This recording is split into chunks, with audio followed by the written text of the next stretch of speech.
Good afternoon, everyone. My name is Joseph Agbaje. Thank you for joining us at Bloom Arts. First of all, I'd like to thank Ugoma for championing the arts and making this possible. With me today is Julius Agbaje. I hate to do introductions, so I'll let him introduce himself. But what I would like to say before he starts is to say, for a very shy person like himself, his works really make a strong case for him. So Julius, over to you. Thank you, Joseph. Hi, everybody. Hi. My name is Julius Agbaje, in case you don't already know. I'm a visual artist, living and working in Lagos, Nigeria. And I like to think of myself as an activist, and my work reflects a lot of activism in essence. So I'm excited to be here for this conversation. Okay.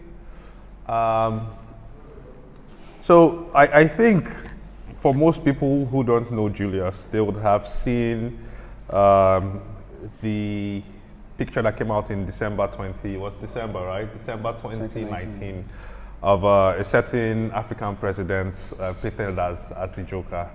If you don't know who did that, then we have this gentleman to blame for that. When Julius says he's an activist, I think it's very easy to allude activism to politics, or should I say politics from a governmental context. And I personally don't think that politics is necessarily just what you have in, people in power, people in governmental positions, but also culturally, socially, the sort of structures that we have that are in place that sort of much control or inform how we live as people.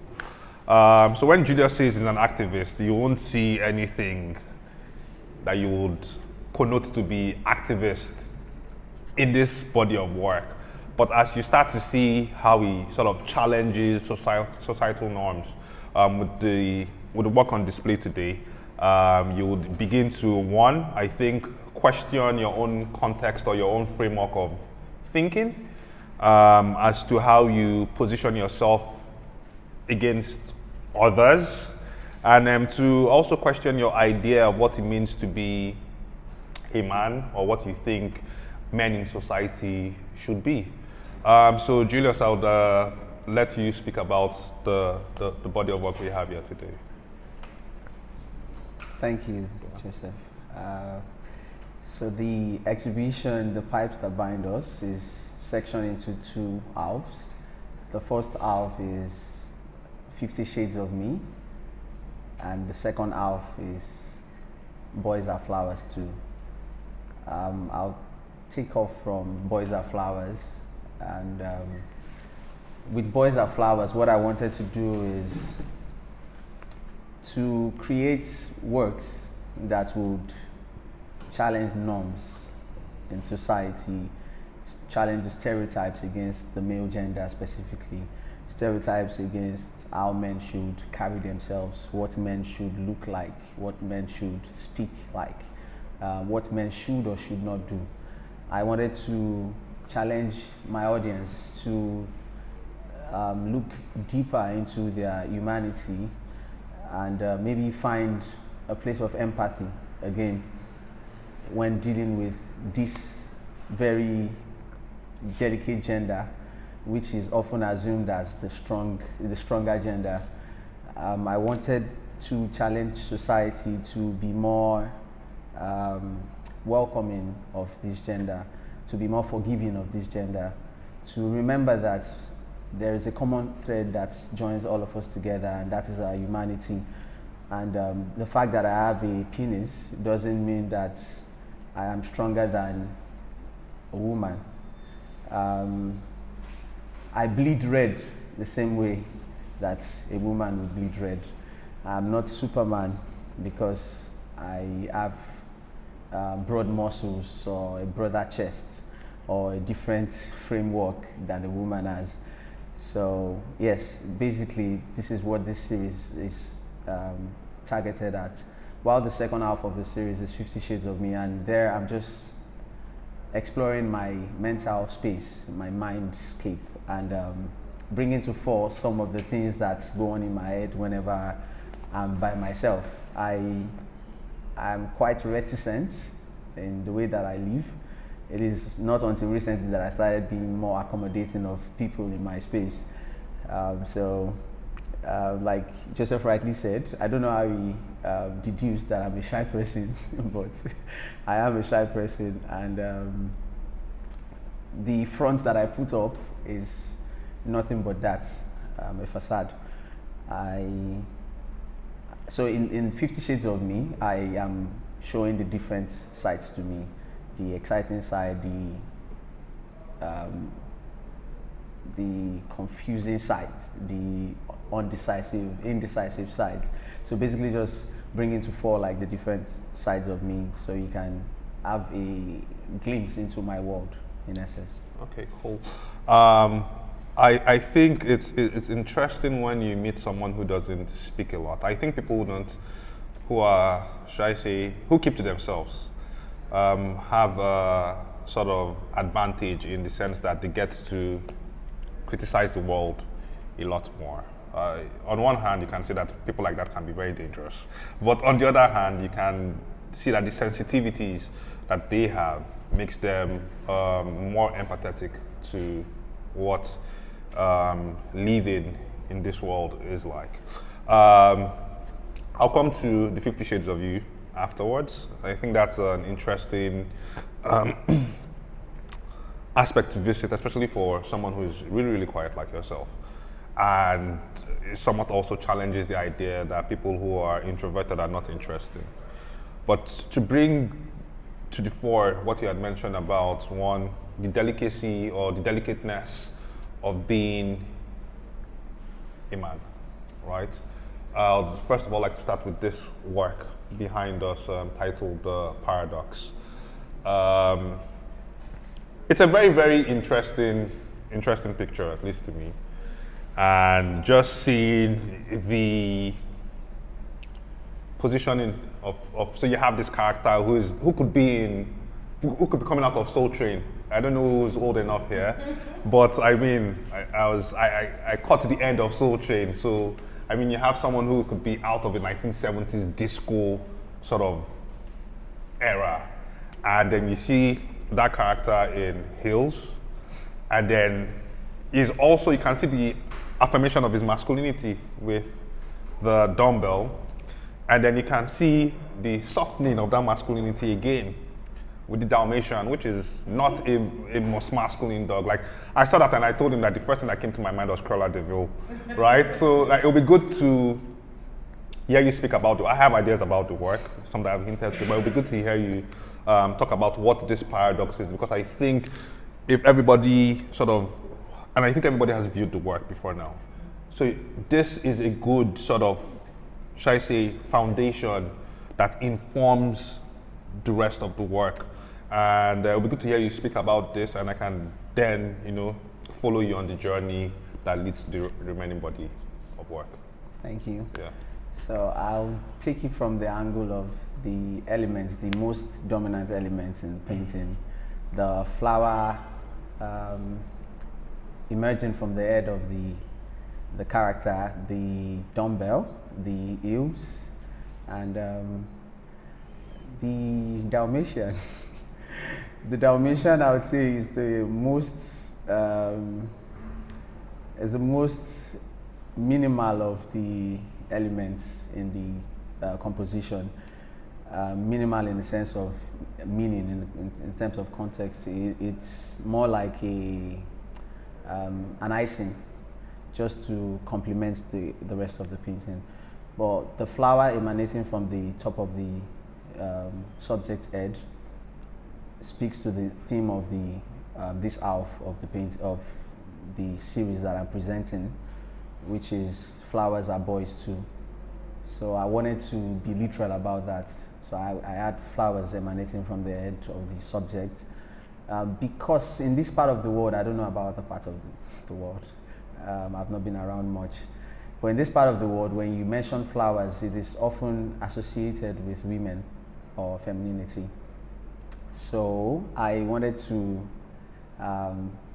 bring an unusual twist to that by suggesting that perhaps boys can be flowers too. Boys can be soft and tender. Boys can be elegant. Boys can carry themselves with the same sweetness that women do. Men do not have to be rocks. Maybe we can be pillows. That concept was, was displayed by my painting in the contrast that I created with the dumbbell. The dumbbell, like Joseph said, shows an evidence of masculinity, and that's muscular physique, and that is associated with the male gender. While the heels is an unusual addition, you'd often associate heels because of the delicateness of carrying yourself in heels. It's not something you associate with men. You would naturally think a man should be sturdy and bold, the way he should sit. There's a certain delicacy or delicateness that comes with wearing heels in itself, that you just look at. There's just elegance that comes with it, and that is not oftentimes associated with men.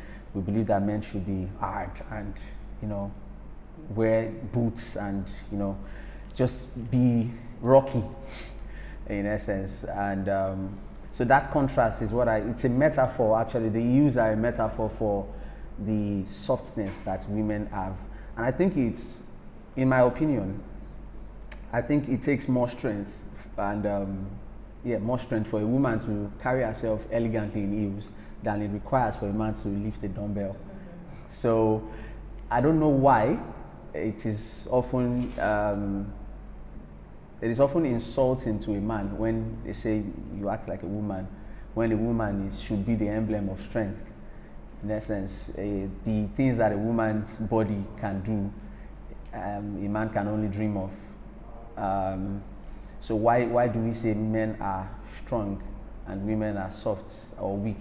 So if women are weak, or if the general notion in society is that women are weak, we cannot have a healthy society where boys want to show forth their feminist side or feminine side.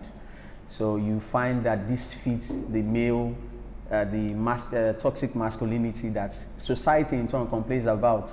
So boys feel awkward when they hug their fellow boys, but boys cringe when their fellow boys tell them that they love them.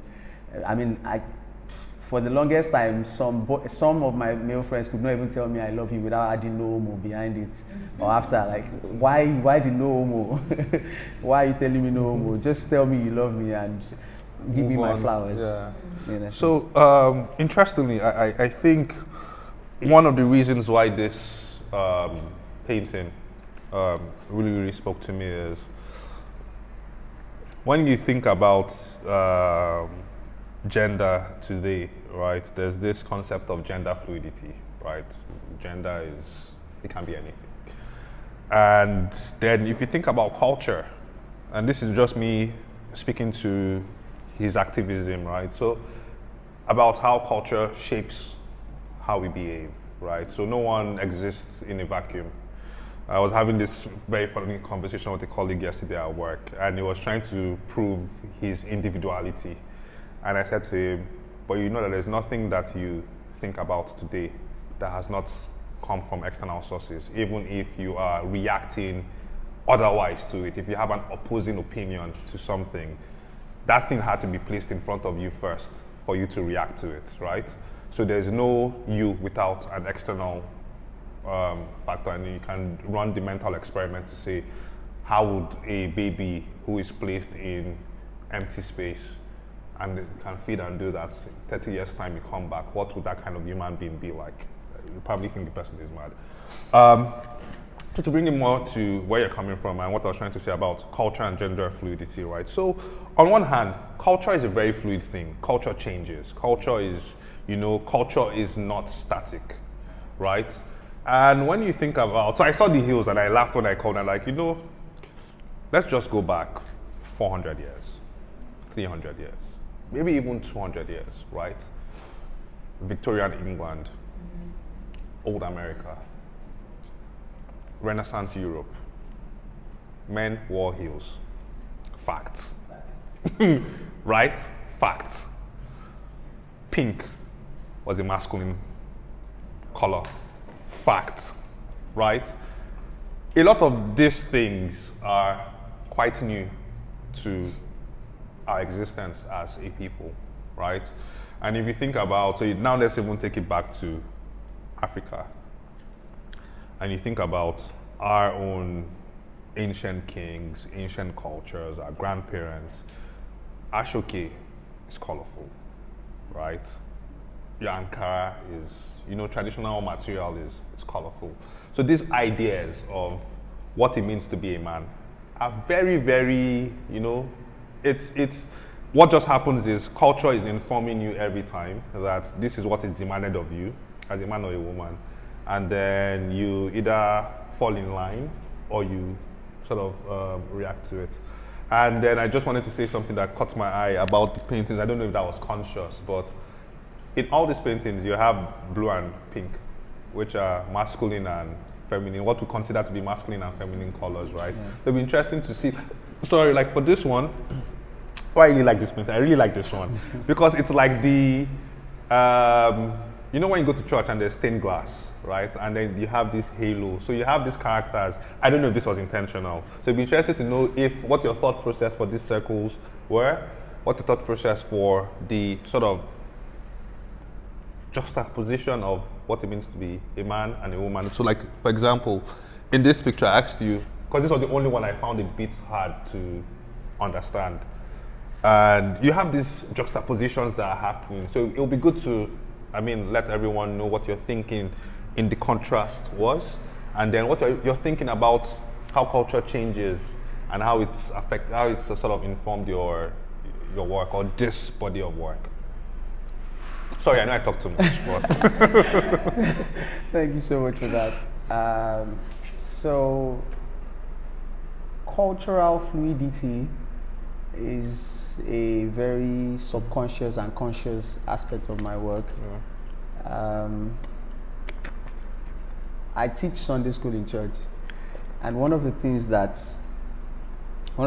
I've taught recently, very recently even, is the stereotype of what is considered to be masculine clothing or feminine clothing. And I've had to explain to people who are 40, 50, 60 years older than I am, or 30, 40, 50 years older than I am, how in some parts of the world it is alien for a woman to dress in a certain way that is acceptable to us here, and how how religion intersects that. I have had to explain the place of cultural and religious fusion, and where we must learn to draw a line, so that we're not teaching religion and then thinking we're teaching Christianity in essence. So yes, I do agree that culture is constantly changing, it's ever changing, and with cultural change, we also change, or we react, like you said. Yeah. So yes, for most of the works, I'll go to the pink idea. Growing up as a child, up until now, my favorite color has always been pink. So I've had a lot of questions on why is your favorite color pink? You're a man. Why is your favorite color pink? So I've had to react to that by asking, why not? So now that I have a voice, which is my art, I feel like now I can talk about it and express that. So the whole idea of flowers are boys started from that stereotype or that criticism that I received growing up of why is pink your favorite color. So that's why there's a dominance of pink across this series of work. So like projecting it in everyone's face, pink is my favorite color. You either like that or so yes, and the contrast of the blue as well. I think blue is considered the masculine color. Yeah. So I just wanted to add like a touch of that, coupled with the fact that it's a contrasting color. So in terms of aesthetics as well, there's a beautiful contrast happening there. So so that informed the choice of blue and pink as well. Okay, cool. I wanted to say something. I don't know if everyone here is familiar with Julius's work or has been familiar with his work before now. So after that first initial presidential clownery thing he did, I took a real interest in his work, and I noticed that all his figures were headless, right? So if you think about it, if you look at the body of work now, you have a lot of, there's some headless portraits figures here, and then you have this self-portraits, which you just have half of Julius, and then you have I need you to explain to them what that is, right? Because, like, in my own thinking, the first one had been, these headless figures speak more to how our bodies sort of communicate and react and interact with the world, right? And then positions the viewer to empathize with what's being communicated, like the idea, rather than, thinking about, oh, that character is doing A, B, C. But I'm looking at that figure, and then I'm having to place myself because I can't see, human beings, we are very anthropomorphic, so we're always looking for something that tells us that this is a person. Okay, I can start to impose meaning, but I feel personally that I am drawn to want to place myself in the context of the work that's being displayed. It will be good to know if that's an accurate way to sort of enter into your work. I'm going somewhere after this with that. That's where I'm coming. But like, is that an accurate way of saying that you're trying to bring people into your work, or it'll be good to know what your sort of framework is concerning that? Thank you. Absolutely, you're spot on with your thinking, or in your thinking. The reason why I started sectioning off the head from the neck area region with my works is I originally wanted to create that hollow effect that's like a pipe, a conduit, which buttresses the idea of humans being conduits. So that's one thing. But in terms of identity as well, I think that there is an obsession with familiarity in this generation. So there is an influx of portraiture right now in the arts world. So even though what I'm making could be termed portraiture as well, I wanted to eliminate the most significant thing that makes it conventional, which is the identity of a face. So, and in doing that, I had to take off the entire thing to invite my audience into the work more and allow them to enjoy the other elements that make up the work, rather than just the fixation on this person looks familiar, is this person Kende or Alaba. So I wanted to take out that and then bring them into a deeper understanding of what my work is about. So it was activist minded or activism minded, choosing to do that because it was a deviation from the norm as well. So it was me consciously questioning the status quo of everyone making portraiture. So okay. Interesting. So I guess that leads me to where I was trying to drive. So this exhibition is titled "The Pipes That Bind Us." That bind us, right? There's this. So the Dalai Lama has this very funny saying that he says that we're human beings and not human doings, right? But I haven't read your. I think the artist statement for this exhibition is actually a very strong one, and I think that everybody should read it. When you think about pipes, right, and then the interconnectedness of humanity, and seeing that like we are sort of conduits for ideas and culture, we're pushing value. There's a lot of what it means to be human is to be a contributing part of humanity in itself, right? But I asked you a question this morning when we were talking, and when you see a pipe, it's still related to this humanity question. Yes. Like, when you see a pipe that is not, even if the pipe is connected to anything else, but nothing is going through it, does it make it less of a pipe in itself than, I mean, you're thinking of function and you're thinking of being, right, as two separate things. I'm bringing this back to the work now. So when you think about, I mean, the ideas of this, and then you think of what it means to be a person, and this goes to the Boys Are Flowers too, and then 50 Shades of Yourself, which we'll get into the 50 Shades of Yourself too, of what it means to be a person. And I'm saying this because I know that you're a very shy person. So, so when you think about the fact that you've titled your work this thing that's about connectivity with every other person, but you are a very reticent person yourself. So the contrast, because everything that you've shown today is about contrast, right? When you think about the fact that in itself, what it means to be a man is many other things. But if you are not, and this also speaks to activism, if you are not channeling, if you have a live and let live attitude, which is very possible, like I don't care. You know, you can have a very nonchalant attitude to life, just say, I don't care what you think it means to be a man. I don't care what you think it means to be a man. I'm a person, I exist, and that's fine with me.